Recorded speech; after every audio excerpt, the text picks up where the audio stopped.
मेरे प्यारे बच्चों, सभी को नमस्कार भाई। आप सभी लोगों का स्वागत है टॉपर्स फॉरम परिवार में। जैसा कि आप लोग जानते हैं, जब भी कोई बच्चा सिलेक्शन लेके जाता है और ज्वाइनिंग करने के बाद मुलाकात करने आता है तो बड़ा अच्छा लगता है। और आज का दिन तो हमारे लिए बड़ा बेहतरीन दिन है, क्योंकि आज के दिन आप जानते हैं 5 सितंबर है, टीचर्स डे है। और इससे बड़ा गिफ्ट टीचर के लिए कुछ हो ही नहीं सकता किसी टीचर के लिए, जब कोई बच्चा उसका पढ़ा सिलेक्शन लेके जाता है।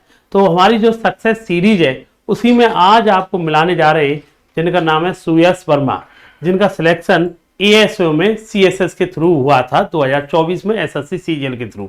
आप उनको बुलाते हैं और वही अपने बारे में अपना पूरा इंट्रोडक्शन देंगे। तो सुयश जी, आप स्वागत है, आप आइए इधर। नमस्ते सर।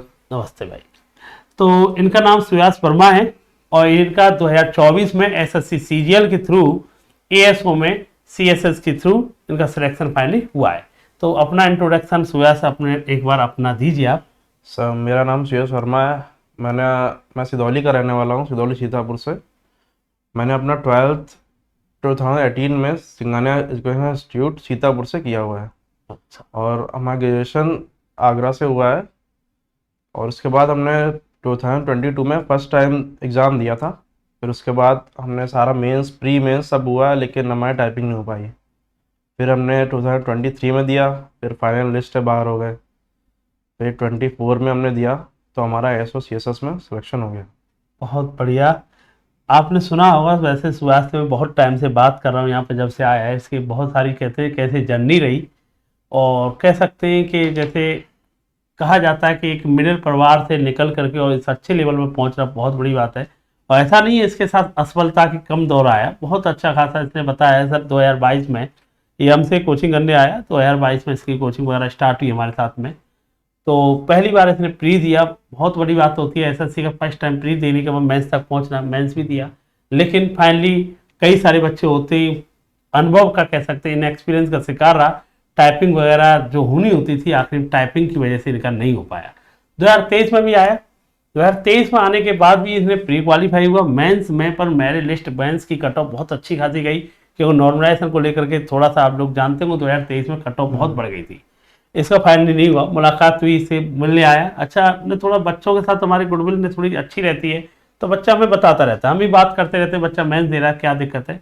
इसने बताया गुरुजी फाइनली मेरा नहीं हो पाया, 2 बार से मेंस दे रहा हूँ। और कोई भी स्टूडेंट होता है, एज ए स्टूडेंट अगर निकलता है 1-2 बार अगर सिलेक्शन नहीं होता है, थोड़ा सा डिमोलाइज हो ही जाता है। बात हुई इससे, मैंने कहा कोई बात नहीं भाई, एक बार और हीरो कोशिश कर। और इसने बढ़िया नहीं कोशिश की, और इस बार कहते हैं पीछे मुड़ के नहीं देखा। 2024 में और उसकी सेकंड चॉइस पड़ी थी, पहली चॉइस एमबीए डाली, दूसरी एएसओ डाली, और सेकंड चॉइस पहली बार में अपने से प्राप्त की। और तुम जानते होंगे एएसओ में प्राप्त करने का मतलब है assistant section officer, 4600 grade pay की जॉब होती है। और सैलरी के बारे में एग्जैक्ट तो क्या ही बोलेंगे, सही नहीं है, फिर भी मान के चलो 80,000 प्लस आपके हाथ में कैश इन हैंड सैलरी मिलेगी पहली बार जाकर के। जो आपके एक बच्चा ड्रीम लेके जाता है, आराम से दिल्ली में आराम से बैठना, पढ़ाई के साथ साथ अपनी जॉब भी करना। जॉब का इतना वो नहीं है, मस्त आराम से ऑफिशियल जॉब रहती है। और भाई एक ही बात है, देखो कोई भी बच्चा स्टूडेंट होता है, ऐसा नहीं है कि फर्स्ट टाइम, कई सारे बच्चों के इंटरव्यू मैंने आपको कराए होंगे जो फर्स्ट टाइम में जॉब लेके चले गए होंगे। कई सारे बच्चे ऐसे आते हैं, 1-2 बार परेशान हुआ, नहीं हो पाया, थोड़ी सी परेशानी आई। तो इसी बात में सुयश से पूछते हैं कि भाई आपने भी 2022 का दिया, इसके साथ साथ आप और भी एग्जाम दे रहे थे सीएचएसएल, फिर भी सिलेक्शन नहीं हो रहा था, लेकिन बाद में आपने 2 से 3 जॉब इकट्ठे कर ली। आपका एसएससी में हुआ, सीएचएसएल में हुआ, एसबीआई में, बैंक में भी हुआ, कई सारे एग्जाम निकाले, लेकिन उससे पहले कई चीज़ों में असफल हुए। तो जब असफल हो रहे थे कि एक स्टूडेंट होता ना एक जिंदगी में, तो उस समय अपने आप को पॉजिटिव कैसे करना हो रहा था लगातार, क्योंकि कई एग्जाम आपके फेल भी हुए जैसे आपने बताया था, फिर कैसे किया?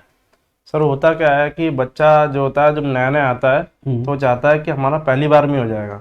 जब उसका पहली बार में नहीं होता है तो थक जाता है, बिल्कुल हार जाता है कि हाँ अब नहीं होगा, अब कुछ नहीं, अब छोड़ते हैं सब कुछ। अगर हमारे में क्या था कि हमको करना है तो करना है, कैसे भी करना है, ये सिलेक्शन लेना था इस बार। और हमें सरकारी नौकरी से बहुत ज़रूरी थी सर। घर में पापा सरकारी नौकरी करते थे और जो बड़े पापा थे वो भी सरकारी नौकरी करते थे, तो था कि हाँ वो लोग कर रहे हैं तो हमको भी करना है सरकारी नौकरी, इसलिए। कुल मिलाकर के जो बात समझ में आई कि दिमाग में सेट था कि करना है, हाँ ऑप्शन नहीं है पीछे का। Yes sir. बहुत अच्छी बात है। अच्छा, जैसे आपकी बात की जाए, जैसे 2023-24 में आपको बताइए एसएससी सीजीएल ने अपना चेंज किया पूरी तरह, जी के जीएस भी मेंस में आया। Yes sir. अगर मैं आपसे पूछी, जैसे आपके जैसे टॉपर्स फोरम में आप हमसे जुड़े, यस सर। मैथ को लेकर के, तो मैथ हमने पढ़ाया, हाँ। फिर भी आपकी खुद की क्या राय थी कि सर हमने ये पढ़ाया सब्जेक्ट, तो चारों सब्जेक्ट पर थोड़ा सा आप डिस्कस बताइए, क्योंकि 2025 का भी सीरियल लगा हुआ है बच्चों का, तो थोड़ा सा अपना, कहते हैं ना, जब कोई इंसान किसी चीज के, कहते हैं ना, रास्ते से निकल गया, आपको बहुत अच्छा होगा। और लगातार 3 बार मेंस दिया है, तो आपका अनुभव बहुत अच्छा खासा रहा होगा, किस तरह से टेस्ट सीरीज ली, चारों सब्जेक्ट को कैसे बैलेंस बनाया, और टॉप स्कोर लेके आए, अपना रैंक भी लेके आए। तो क्या आपका अनुभव था थोड़ा चारों सब्जेक्ट को लेकर, और कितनी टेस्ट सीरीज वगैरह पे बच्चों को कैसे काम करना चाहिए? सर होता क्या है, पहले हम मैथ से स्टार्ट करते हैं। तो मैथ में क्या है, आपको पहले टॉपिक वाइज पूरा सब सिलेबस कंप्लीट कर लेना है। फिर उसके बाद आपको टॉपिक वाइज प्रैक्टिस भी करनी है उसके साथ। जैसे एक बार आपने topic wise time and wise उठाया, तो आपने उसके प्रीवियस ईयर सारे खत्म कर लेना है। उसके बाद फिर जो नेक्स्ट टॉपिक है उसके खत्म कर लेने। फिर क्या करना है, आपको मिक्स लगाना है। फिर प्रीवियस टॉपिक वाइज पे आपको जाना ही नहीं है, बिल्कुल भी नहीं जाना। आपको मिक्स लगाना है और प्रीवियस ईयर जो पेपर है उनको सारा सॉल्व करने हैं। हमारा क्या था कि हमने अपना सिलेबस कंप्लीट कर लिया था। फिर हम सुबह उठते थे 8 बजे। फिर उसके बाद हमने अपना ब्रश वगैरह किया, ब्रेकफास्ट किया। फिर उसके बाद हम 9 बजे बैठ गए। हमने 4 उठाया PYQ test, chapter wise math का सिर्फ। तो हमने उसको 4 लगाया पहले। फिर उसको 4 को फिर एनालिसिस किया। जब तक वो 4 खत्म नहीं हो गए तब तक हम उठे नहीं। उसको ख़त्म किया। फिर जाके फिर हम 1 घंटा ब्रेक लिया। फिर हमने 4 सेट दिए उसके रीजनिंग के। फिर ऐसे ही इंग्लिश का क्या होता है, इंग्लिश का प्रीवियस ईयर ज़्यादा पूछते हैं, इंग्लिश में वोकैब ज़्यादा पूछते हैं। वो वोकैब जो होती है वो प्रीवियस ईयर आती है। उसमें कुछ नया नहीं आता है। बहुत रेयर होता है कि हाँ कुछ नया पूछ लेते हैं, मगर वही प्रीवियस ईयर पूछते रहते हैं। जीएस का क्या है, जीएस तो आउट ऑफ बॉक्स है सर, वो कुछ भी पूछ लेते हैं। एसएससी का जीएस पे कोई मतलब लिमिट नहीं है कि हाँ यहीं तक ही पूछेगा। जीएस कहीं भी पूछ सकता है। वो यूपी पीसीएस का पूछ लेगा, यूपीएससी का पूछ लेगा। मगर वो क्या होता है कि स्टैटिक जीके एक पोर्शन है, इस समय वो बहुत ज़्यादा पूछ रहा है स्टैटिक जीके। तो वो क्या, इसको आप स्टैटिक जीके को पकड़ के रखिए। और आप जैसे हिस्ट्री, ज्योग्राफी, पॉलिटी हो गया, इनका आप एक बार सिलेबस खत्म कर लीजिए। फिर आप क्वेश्चंस लगाइए सर, और कुछ मत करिए। मेनली अगर देखा जाए कि आपने कोई भी सब्जेक्ट लिया, पहले तो उसे सब्जेक्ट वाइज खत्म किया है, जैसे मैथ में टॉपिक वाइज होता है, रीजनिंग में टॉपिक वाइज, सेम कहानी आपकी इंग्लिश में टॉपिक वाइज कंप्लीट किया। साथ में जीके जीएस में आपने सब्जेक्ट खत्म किया, और साथ साथ उसको कंप्लीट करने के बाद प्रैक्टिस की। और प्रैक्टिस पे आपने जो फोकस रखा है वो कंबाइंड टेस्ट पे ज्यादा रखा है ना। Yes sir. तो टॉप, क्योंकि उससे 2 चीज़ें अच्छी रहती गई, एक तो आपकी रिवीजन होता गया, साथ साथ टाइम की जो बच्चे को प्रॉब्लम रहती है, क्योंकि कंपटीशन में टाइम का बड़ा प्रॉब्लम रहता है, तो वो भी आपका मैनेज होता गया। अच्छा, तो आपसे अगर पूछा जाए कि सीजीएल में देखा जाए, आपने अगर देखा जाए 2024 में जिस साल सिलेक्शन हुआ है, यस सर। आपने टोटल स्पीड टेस्ट कितने लगा रखे होंगे, अगर प्री लेवल तक आते जाते और मेंस लेवल तक? सर टोटल तो हमने 1000+ लगा दिए होंगे, मतलब 3 साल में, 22-23-24 में। Yes sir, 1000+। मतलब कह सकते हैं कि स्पीड टेस्ट से आपका लगाव डेली के माने चलो। बहुत अच्छा लगा था सर। पढ़ते तो सब बच्चे हैं, लेकिन स्पीड टेस्ट बहुत कम देते हैं। मेन जबकि वो है, स्पीड टेस्ट ही मेन है। अगर स्पीड टेस्ट आप नहीं लगाएंगे तो आपका जो एग्जाम में जाएंगे तो वहाँ पे आप नर्वस हो जाते हैं बहुत ज़्यादा। फिर वहाँ पे आपका टाइम मैनेजमेंट नहीं हो पाता है। स्पीड टेस्ट से टाइम मैनेजमेंट आपका बहुत ज़्यादा होता है। और मेंस का अगर पूछे तो 2000 जैसे 23-24 का आपका प्रीलिम्स निकला, उसके बाद मेंस में का अगर देखा जाए कितने स्पीड टेस्ट लगाए होंगे? सर मेंस का हमने फुल 60+ मेंस में लगाया था हमने 24 में, और 23 में 50+ लगाया था। तो एक बात तो और है, जैसे मैं पिछली बार भी कई सारे बच्चों का जो इंटरव्यू लिया उनमें भी यही था कि जो बच्चे स्पीड टेस्ट के बारे में पूछते हैं कि सर कोर्स कंप्लीट हो जाए, ये करें वो करें, जितने भी बच्चे आते हैं आप एक चीज़ नोटिस करते होंगे, सबका एक कहना है, थोड़ा सा अगर आपका बेस बन चुका है, 2 से 3 महीने आप कोचिंग वगैरह में जुड़ चुके हो, स्पीड टेस्ट पर फोकस कीजिए, आप उससे दूर मत भागिए। और जब कि कोर्स कंप्लीट हो गया है, अब सब्जेक्ट पढ़ते रहिए, वो मना नहीं कर रहे हैं, लेकिन स्पीड टेस्ट को अपनी, कहते हैं, जिंदगी में डेली जोड़ लीजिए।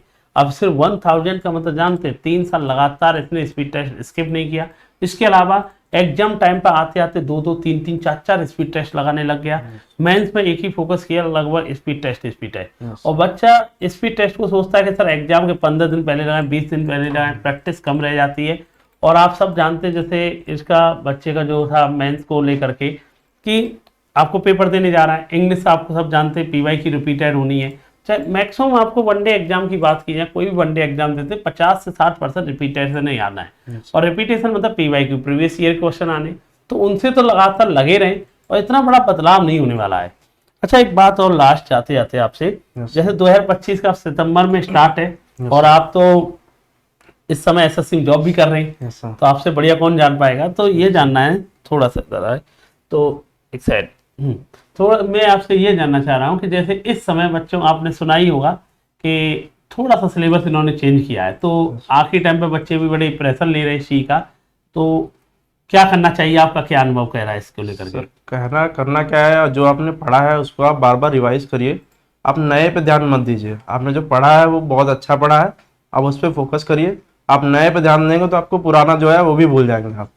SSC करता क्या है, 20 क्वेश्चन नहीं पूछता है, प्रीवियस ईयर पूछ लिया, कोई नया टॉपिक उठाता ही नहीं है। जो खेलता है वो 5 क्वेश्चन में ही खेलता है। वो बच्चा अगर 5 क्वेश्चन में अगर डर गया कि हाँ 5 क्वेश्चन नया आ गया, हम डर गए, इसे हम फंस गए, तो फिर उसका पेपर खराब हो जाता है। आप वो 5 क्वेश्चन पे ध्यान मत दीजिए, आपको 20 पे पहले ध्यान देना, 5 तो हो ही जाएंगे बाद में। तो कुल मिलाकर के जिस तरह से इस समय एग्जाम का जो प्रेशर बच्चे ले रहे हैं ना, जैसा और नए जो एग्जाम में क्वेश्चन जुड़े हुए उनको देखे, पर लेकिन इतना प्रेशर ना ले कि वो पुराना जितना पढ़ा है आखिरी टाइम पे उसको सबको बंद कर दिया और 2-3 नंबर के चक्कर में आप पूरी चीजों को खराब कर रहे हैं। तो उस चीज का फोकस करें ना। कुल मिलाकर के यही आखिरी, जितने भी देखो आप, इन बच्चों का अनुभव इतना जबरदस्त होता है, जितने टाइम आप लोग एग्जाम देने जा रहे हैं तो इन बच्चों ने 2-2, 3-3 साल दिए होते, और ऐसा नहीं है इनके टाइम पे भी ड्रामा नहीं होता था कि सर इस बार नया चैप्टर इसका जोड़ सकते हैं, सर ये आ सकता था। पर ये बच्चों को वही वाली बात है कि ये मेनली जो चीज अपने हाथ में थी ना उसे ना छोड़े ना वेस्ट टाइम पे, आखिरी टाइम पे पूरी तरह। अच्छा, बहुत सारे बच्चे आजकल यूट्यूब की दुनिया से बड़े भ्रमित है इस समय।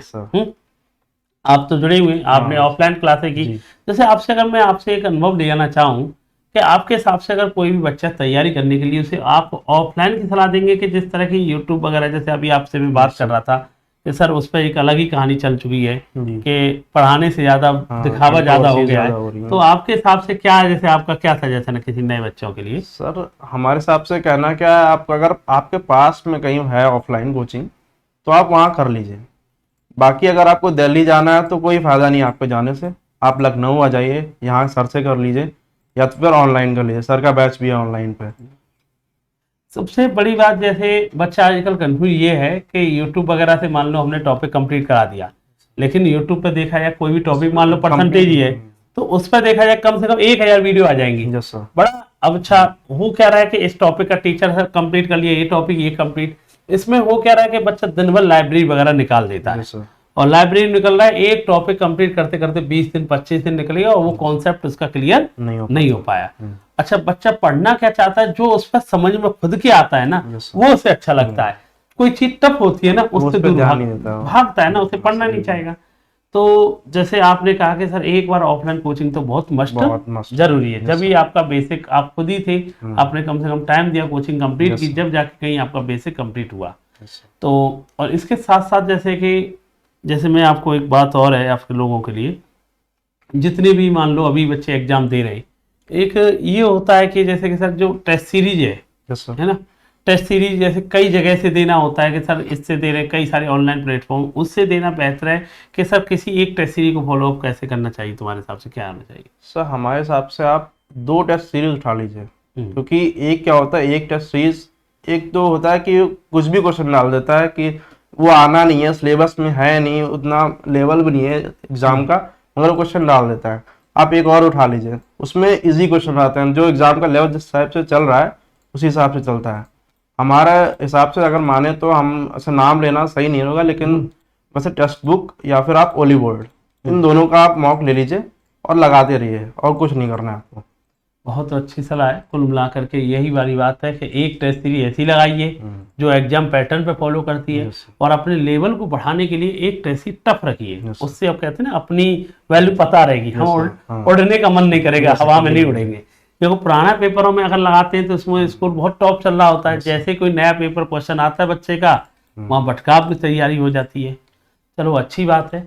और भी आप लोगों को लगता है सुयास से कुछ भी कमेंट वगैरह करना है तो आप कमेंट करेंगे तो आपको बाकायदा जवाब मिलेगा। Yes, sir. वैसे दिल्ली जॉब कर रहा है, अपनी कोचिंग लखनऊ आता ही रहता है। Yes, sir. और आज ऐसा दिन मिल गया बच्चों से, ऑफलाइन तो मुलाकात नहीं हो पाई, टीचर डे वाले दिन था, Yes, लेकिन बहुत सारे बच्चे तुम्हारा वेट कर रहे थे, हमने आपके बारे में इंट्रोडक्शन दिया। Yes, sir. अब की बार मुलाकात जरूर क्लास में करवाना है आपको, Yes, sir. किसी भी डाउट उन्हें करवाएंगे आप लोग। जी। तो बेहतरीन, अच्छा लगता है। तो हमारे लिए सबसे बड़ा गिफ्ट रहा है, टीचरशिप है, सुयास मिला।